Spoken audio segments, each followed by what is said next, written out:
आज का टॉपिक है हमारा बेसिक रहेगा टाइप्स ऑफ इन्वेस्टिंग। इन्वेस्टिंग हम सबको क्लियर हो चुकी है।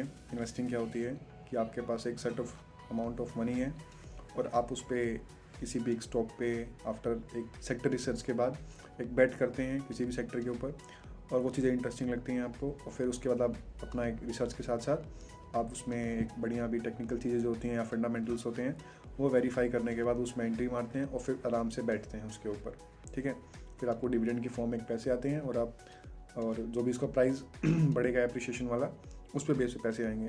तो ये बेसिक इन्वेस्टिंग होती है, समझ में आ चुका होगा आपको। अब इसमें पूछते हैं कि इसमें अलग अलग टाइप्स होती हैं। जैसे हम जाएंगे अपने फूड पे आते हैं, फूड भी अलग अलग टाइप्स के होते हैं ना, पॉजिटिव, नेगेटिव और न्यूट्रल। सेम लेवल पे इन्वेस्टिंग में टाइप्स होती हैं डिपेंडिंग ऑन सिचुएशंस और depending on style, depending on risk. ठीक है, हर एक स्टाइल है, हर एक में पैसा बनता है मुद्दे की बात। ठीक है, अब ये है कि आपको कौन सी चीज़ समझ में आ रही है और किस में ना प्रॉफिट आपका ठीक ठाक आ जा रहा है, वही आपके लिए बेटर हो जाएगी। लेकिन हमको एक बार सीखनी सब चाहिए थी, मतलब सारी सीखनी पड़ेंगी और सारी सब पे एक्सपेरिमेंट करना पड़ेगा, तभी समझ में आएगा कि इसमें से बेस्ट कौन सा है। तो सबसे पहला जो मेरा फेवरेट आता है वो है शॉर्ट टर्म के लिए आपको बेनिफिट तुरंत मिलेगा, जैसे मोमेंटम इन्वेस्टिंग होती है।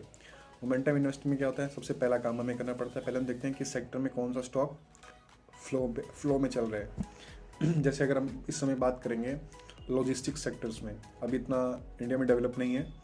अगर उसमें दो हैं, एक एल कार्गो लॉजिस्टिक्स और एक है सेकेंड वन इज एजिस्टिक लॉजिस्टिक। ये देखेंगे दो हमेशा ये हाई मतलब चल रहे हैं, ऑल वीक हाई पे चल रहे हैं और डेली मतलब हर वीकली या हर वीक में अपना प्रीवियस हाई ब्रेक करके आगे बढ़ जाते हैं।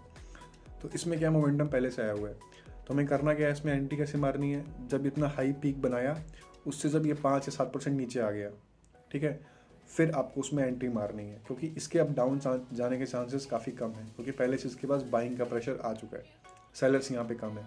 ठीक है, हाँ, अब ये एक रिस्क हो सकता है कि आप जैसे डाउन में खरीदेंगे और डाउन ना चला जाए, तो इसके लिए आपको वॉल्यूम की हेल्प लेनी पड़ेगी कि उसमें जो वॉल्यूम है वो अभी ठीक ठाक आ रही है ना, थोड़ा सा मतलब टेक्निकल सेंस बढ़ाना पड़ेगा, अदरवाइज इसमें कोई दिक्कत नहीं, मतलब दिक्कत हो जाएगी फिर। ठीक है, अगर टेक्निकल चीज़ की नॉलेज है तो सारा गेम शेयर मार्केट में यही है कि आपको एंट्री कब मारनी है और एग्जिट कब मारनी है। ये दो सवाल के लिए आपको सालों पढ़ना पड़ता है अलग अलग चीज़ों पे। ठीक है, तो right timing, right kind of action at right place और राइट अमाउंट, ये 4 चीज़ें हैं। अगर जिसने मास्टरी कर ली तो फिर वो तो बादशाह है इस फील्ड में।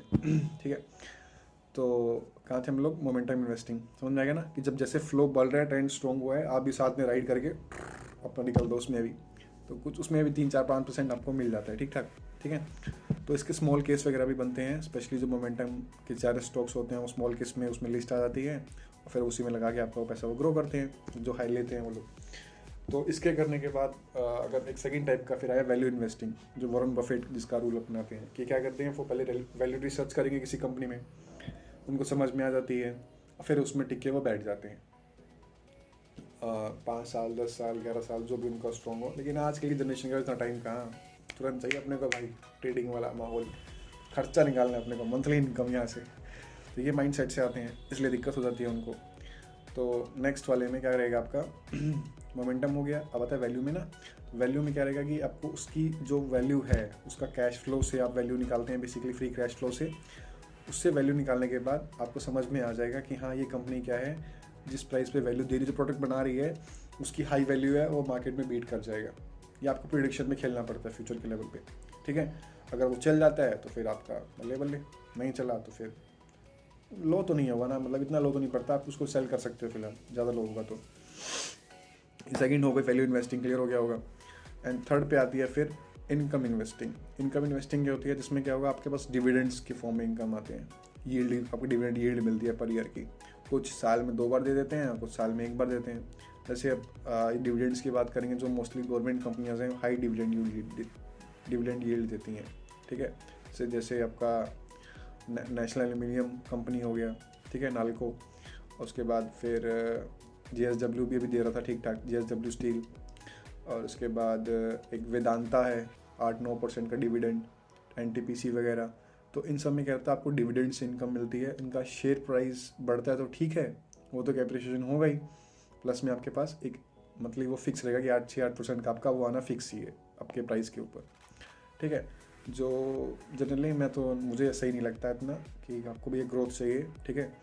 तो मैं आता हूँ अब नेक्स्ट स्टाइल वाले पे, जिसका नाम है क्या, अभी जो हमने डिस्कस किया वो कौन था, इनकम इन्वेस्टिंग, जो आपकी डिविडेंड की फॉर्म में आपके अकाउंट्स में आते रहेंगे, ठीक है। जो भी आपका प्राइस में, जिस प्राइस पे शेयर लिया, जो भी उनका डिविडेंड यील्ड रहेगा 6%, 5%, 8%, उसकी फॉर्मेशन में वो ब्रेक होकर आपके अकाउंट में ट्रांसफर होता रहेगा ईयरली बेसिस पे, या फिर किसी किसी कंपनी में हाफ ईयरली बेसिस में भी होते हैं।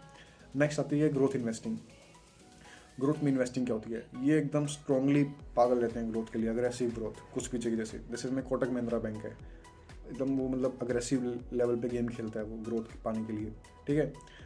और इसमें क्या रहता है, रिस्क भी रहता है, क्योंकि आप कुछ ऐसे एक्शन भी लेंगे जो आपको बैड लोन की तरफ ले जा सकते हैं, टोटल बैंक की बात करें, और रिवॉर्ड्स भी मिल सकता है आप हाई प्रॉफिट्स का। तो इसमें ग्रोथ की पॉसिबिलिटी ज़्यादा होती है, ये इतने डिविडेंड देते नहीं हैं, ठीक है। और जैसे टेस्ला का स्टॉक ले लें हम, टेस्ला वालों को हमेशा लोग गिराना चाहते हैं कि भाई अब गिरेगा, ये बेकार है, ओवर वैल्यू हो चुका है, ये हो चुका है, 4-5 साल से न्यूज़ चल रही है, होता ही नहीं डाउन, लगा पड़े, हाई पे हाई बना रहा है अपने, ठीक है, उसका शेयर प्राइस हाई जा रहा है। तो इसको दिस टाइप ऑफ इन्वेस्टिंग बोलते हैं ग्रोथ इन्वेस्टिंग। जैसे हमारा ITC हो गया, ये ग्रोथ इन्वेस्टिंग में आता है एक। और जो स्मॉल कैप कंपनियाज होती हैं, ये ग्रोथ फेस में चल रही होती हैं, ठीक है। इनको अगर आप सही पता कर लेंगे, इनके पास जो भी एक अच्छी कंपनी की कंडीशंस होती हैं फाइनेंशियल वाइज और टेक्निकल वाइज, ठीक है, क्योंकि लास्ट में भाई टेक्निकली जीतेगा, मुझे इतना पता है। क्योंकि एक देखो, किसी भी स्टॉक को रिसर्च करने के 2 तरीके होते हैं, एक फंडामेंटल्स और एक टेक्निकल्स, ठीक है। मैं टेक्निकल में मास्टरी मुझे पसंद है, और मोस्टली जो जितने भी प्लेयर्स हैं, जो नए यूथ आ रहे हैं, वो टेक्निकल्स में ही जाएंगे। अगर आपके पास CA की डिग्री है, मान लीजिए आप कुछ BCom फाइनेंस वगैरह से बैकग्राउंड है, उनको फंडामेंटल में मज़ा आता है, लेकिन दोनों का कॉम्बिनेशन ज़बरदस्त मसाला बनेगा। कोई एक चीज़ में ऐसा नहीं है कि भाई अगर एक चीज़ अच्छी होगी तो फिर दूसरी पे क्या दूसरी होगी, लेकिन वेटेज टेक्निकल्स की ज़्यादा है। आप इस खुद को भी लगता होगा कि जो टेक्निकल माइंड वाले लड़के होते हैं, या फिर टेक्निकल जो बैकग्राउंड जिनका होता है, वो ज़्यादा परफॉर्मेंस बढ़िया दे सकते हैं और इसमें सारा काम ही टेक्नोलॉजी पे बेस होता है, सारा काम कंप्यूटर्स पे होता है, तो आप समझ सकते हैं कि इसमें टेक्नोलॉजी की कितनी वैल्यू होगी ना। तो ये एक चीज़ हो गई ग्रोथ इन्वेस्टिंग। तो पहले क्या होगी हमारी, फर्स्ट कौन सी थी, momentum, second value, third growth, fourth income जो हो चुकी है, ठीक है। थर्ड इनकम थी, फोर्थ ग्रोथ वाली थी। अब एक आते हैं लास्ट में इंडेक्स इन्वेस्टिंग। इंडेक्स में क्या करना होता है कि जो भी हमारी कंपनीज हैं, निफ्टी की एंड सेंसेक्स की, ठीक है, उनको ले लिया और आराम से जो जिस रेशो में सेंसेक्स डिवाइड है कंपनीज में अलग अलग अलॉटमेंट में, वैसे ही हमारा पैसा भी डिवाइड हो जाएगा। जैसे जैसे वो ग्रो करेंगी, सेंसेक्स निफ्टी एकदम एग्जैक्ट पैरेलल के फॉर्म में वो भी करती चली जाएंगी। अभी तक रिकॉर्ड देखा जाए अगर पास्ट 40 ईयर्स का, तो मोस्टली 12% रिटर्न रहा है ऑन एन एनुअल बेसिस की बात करें तो 12% आपको इंटरेस्ट अप्रिशिएशन मिला है आपकी ओरिजिनल अमाउंट के ऊपर, और फिर कंपाउंडिंग के बाद वो काफ़ी हो जाता है, ठीक है। तो ये देखा गया फिलहाल इसमें। तो ये इंडेक्स फंडिंग सबसे सेफ इन्वेस्टिंग मानी जाती है, लेकिन रिटर्न वही 11-12% रहेगा।